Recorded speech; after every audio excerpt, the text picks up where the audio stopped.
Welcome to Fake Love and Flying Monkeys, the podcast where fake love is exposed. I'm Nova Gibson and I am your host. I'm the principal counsellor at Brighter Outlook Narcissistic Abuse Counselling.com.au. This space is dedicated to helping you reclaim your worth and understand the impact of toxic relationships with suspected narcissists. You deserve clarity, healing, and freedom from the pain of fake love and flying monkeys. So please leave a review and grab a copy of my book, Fake Love, Understanding and Healing from Narcissistic Abuse. Let's uncover the truth and take back your power. Hi everyone and welcome to another episode of Fake Love and Flying Monkeys. Narcissists cheat on you. It's what they do. Even if you don't feel that they're actually sleeping with someone else, that's what your instincts are telling you. They will always be cheating in some capacity if it's an emotional connection with someone else. If they're hiding it from you, if they're being deceptive about a relationship with someone else that they know would be disrespectful to you or that you wouldn't approve of, it doesn't matter whether they're sleeping with that person or not, because that is still cheating. And when I say because it's disrespectful to you, it's not that they care about disrespecting you. They are just hiding it because they know you would find it disrespectful and they're just not ready to just come right out and drop that mask for good, and they need to keep you in the dark to manipulate you and control you. So in this episode, I'm going to be speaking about 5 classic reasons that narcissists cheat on you. And believe me, they don't need a reason, but these reasons that I'm about to talk about will help you to understand why, how, what they're doing, and how it affects you so that you can recognize the behavior and, of course, so you can protect yourself. But first, I really wanted to make it clear that understanding why narcissists cheat is not about excusing their behavior.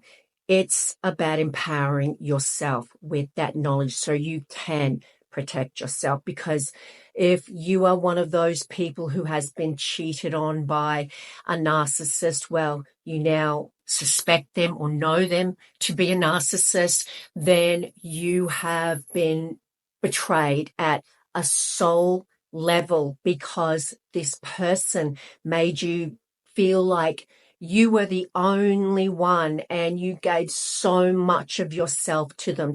And when you find out that they've been doing that, it is soul destroying. You're left reeling, confused, betrayed, because this person who claimed to love you so much, at least in the beginning, and then later on with breadcrumbs they would give you to keep you hooked, you just can't understand how they can be so calculating and cruel. But their infidelity, their cheating is never about love or lust. It's always about them and their ego, and it's about power, control, and that massive sense of entitlement they have. So the number one reason I'm going to talk about is that self-entitlement, which drives all of their behavior. Narcissists do not believe that the rules of general society apply to them. They are special. They're above the law. They see themselves as superior and above reproach. So that sense of entitlement, that allows them to justify just about everything they do. And of course, it justifies their cheating. And if you dare to confront them, then they're probably going to flip the blame onto you. You're the reason they cheated because you didn't meet their needs in some way, or you didn't give them enough attention. And for a victim who has had to come up with some pretty amazing coping mechanisms to survive the abuse, one of which is minimizing it, two, rationalizing it away, and of course, they do this through cognitive dissonance. And the victim might say to themselves something like, well, actually, I haven't been giving them enough sex lately. I just haven't felt like it. Maybe I should try a bit harder. The victim in that state of mind is not able to think rationally. They're trying to survive the abuse, and to think rationally, they would be saying to themselves, well, as if I'd want to sleep with you with the way you've been treating me. But one of the goals of the narcissist, the outcome of narcissistic abuse, coercive control, is to get the victim to blame themselves for the way they're being treated. So in that case, the victim, to avoid the pain of this person betraying them, had developed that coping mechanism in which they blamed themselves. They actually took stock in what the narcissist was saying. The narcissist had conditioned them to believe that if they had have just been treating them better and doing their job, then they wouldn't have felt the need to cheat. Number two reason, they want you to compete, and they achieve this by getting you to try harder. They know that they have conditioned their victim in a way that the victim is trauma bonded, addicted to this chaos and this roller coaster of emotions where the abuser gives them absolutely rock bottom lows, but then heals the wound that they created. And of course, that healing feels so good, not because they're breadcrumbs of the flowers or whatever they give you or whatever they say to you, not because those things are good, but because the abuse has ended. And of course, because of the stark contrast between those rock bottom lows and those perceived highs. So the narcissist never actually wants you to achieve anything.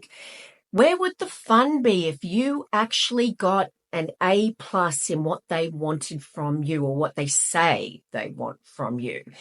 The narcissistic supply comes when you fail and then you keep getting back up again and again and trying harder and harder to please them.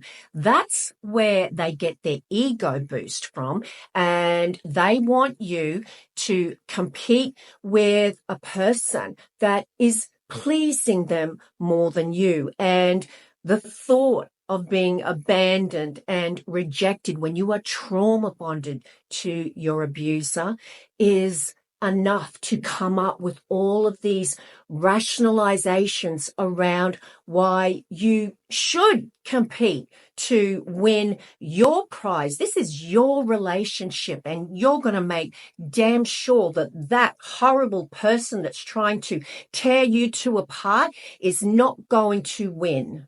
We also call this triangulation, when the narcissist brings that third party in to elevate their own status. So they do have two people or more who are essentially fighting over them.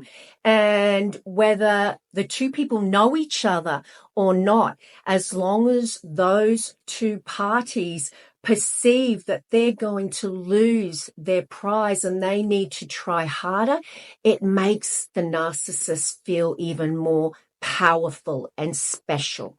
Over time, they have conditioned you to feel like you're failing in so many ways in this relationship, and they want to create jealousy and insecurity so that your reactions will make them once again feel special. This person's jealous that I'm talking to someone else. That makes me feel like this prize that everyone wants to win. And when they know that you know they're cheating and they can see that you're trying harder to make them choose you, if they can get you to beg for their affection when you know they're cheating on you, when they've betrayed you, it gives them just this twisted sense of power. Number 3 reason, they get bored. They certainly get bored with monogamy because that's just boring. Why have one person to sleep with and give you all of this attention when you can have 3, 4, or even 10? Long-term relationships are boring. They require compromise and making the other person feel like they're special every now and then. And when that novelty wears off after the love bombing stage especially has come to a screeching halt, and you actually expect a little bit of reciprocation and mutual effort, then they get agitated and cheating becomes their escape from that burden of the everyday mundane things you have to do in a boring old relationship where there's just you and one other person who actually wants you to occasionally make it about them when it's supposed to be all about the narcissist. As many of you will remember, one of the narcissist's favorite lines in the world is, "I hate drama," and yet it seems to follow them everywhere. And that is because they can't live without drama. And if there is no drama going on in their life, they will create it. And they also experience that duper's joy when they're cheating with those other people or that other person. It's fun to be lying next to you in bed when they're texting the person that they're cheating with. This makes them feel special because you have no idea and you're so stupid for not realizing that they're actually texting the person they're cheating on you with. And this comes from boredom and getting the reactions from you when you question their behavior. So they can call you, once again, insecure, paranoid. Why do you think I'm texting another woman or another man? That's because there's something wrong with you. Aren't I allowed to have friends? Do you need to know every single person I'm talking with? This is because they're bored and they want to start an argument as well, which kills the boredom. But it all comes down to the duper's joy and the cheating to begin with, which is the ultimate boredom killer for the narcissist. Number 4 reason, they use cheating as a weapon. If you have wounded their ego in some way, and of course, most of the time you have done absolutely nothing, but if they say that you wounded their ego or they just perceive some type of criticism, then that cheating will be used to punish you. They will justify their cheating because of your bad behavior. Where in a healthy relationship, if someone has done something to offend you, maybe it's an isolated incident, cheating on you would not be the number one thing that they would think of doing. In fact, they wouldn't think of punishing you at all. It would be more that they would let you know that you hurt them, and in a healthy relationship, they would feel safe to talk to you about this. The narcissist is very aware of how they have conditioned their victims to fear that abandonment and rejection, and they will threaten it all the time.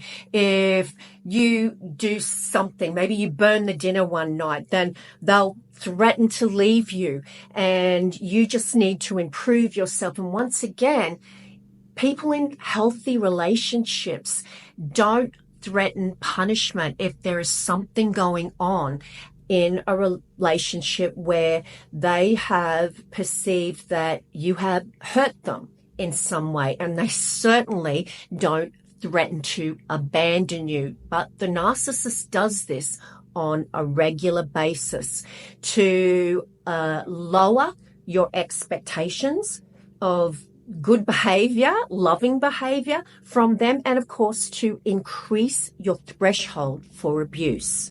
When they use cheating as a weapon, it's a way to punish you and to also regain power and to send a powerful message to you, and of course to lower your self-worth and self-esteem anymore.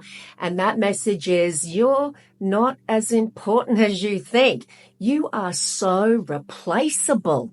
They love to weaponize cheating, especially after an argument, a separation, or times when it looks like you are starting to pull away. They will threaten that they are going to go and be with someone else. And that thought is excruciating for a victim who is still remembering how special the narcissist made them feel in the love bombing stage. And the thought of them giving that special treatment to someone else, that's just torturous. And number 5 reason, they're never truly attached to begin with. They don't love, they attach like a flea to a dog. And when they've had enough on that particular host, they simply drop off and find another host. A human that is full to the brim with life-giving narcissistic supply, someone who is not drained and empty because they haven't yet been abused. It's so easy for the narcissist to cheat on you because they don't love anyone.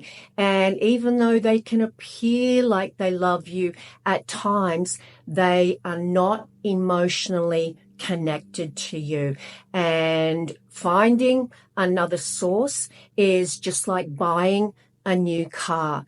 Their love is conditional or transactional, and a relationship is just a means to an end, whether it's for money, support, sex, status, or other sorts of narcissistic supply. They never emotionally attach, and that's why they can move on so easily and be with different people and have absolutely no empathy about how they're lying to people and betraying them and breaking one or more people's hearts.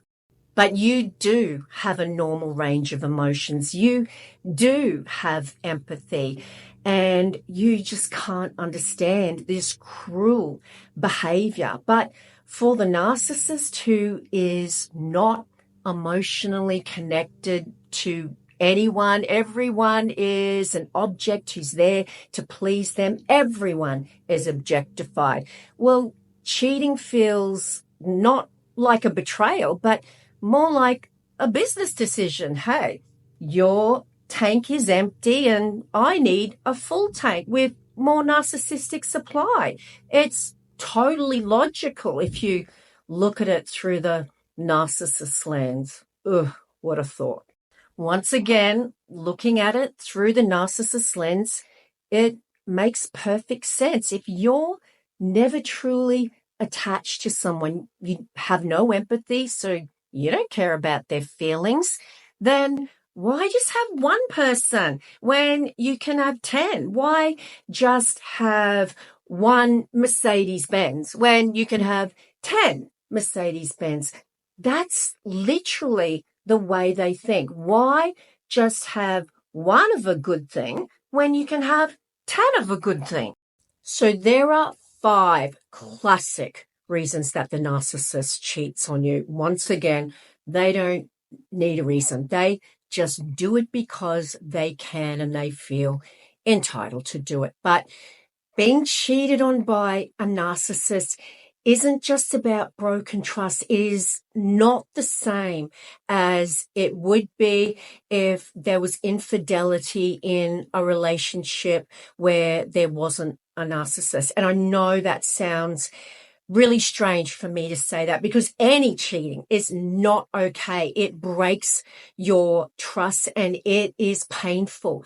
But when a narcissist does it to you after all of the layering and the strategies to make the pain even more excruciating, and of course, no remorse, no accountability, making it all your fault. And then on top of that, you find yourself minimizing what they did because the thought of losing them because of that powerful trauma bond makes you come up with all of these excuses and reasons why the cheating wasn't a deal breaker in the relationship, and so many other reasons to be able to survive the abuse and, of course, to keep your drug, the narcissist that you are trauma bonded to, in your life.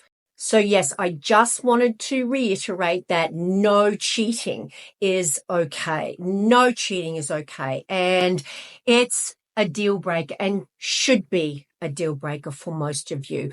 However, when the narcissist does it, it is done with intent, malice, entitlement, and they blame their victim for the cheating. There is absolutely no remorse, and they fully expect that their victim will hang around for more abuse because of the conditioning, because of that trauma bond. So just remember, guys, you did not cause them to cheat. They did not accidentally fall on top of someone and accidentally have sex with them, no matter what they say. They will come up with the most classic reasons around how it wasn't their fault, even if you have screenshots.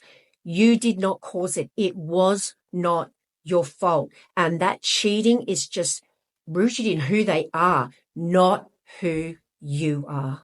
Now, it's up to you if you want to stay in a relationship knowing that person has cheated on you. That is a personal choice. But here's some things I want you to ask yourself. Is there genuine accountability? Not blame shifting, not minimizing, but true remorse and behavioral change that is consistent.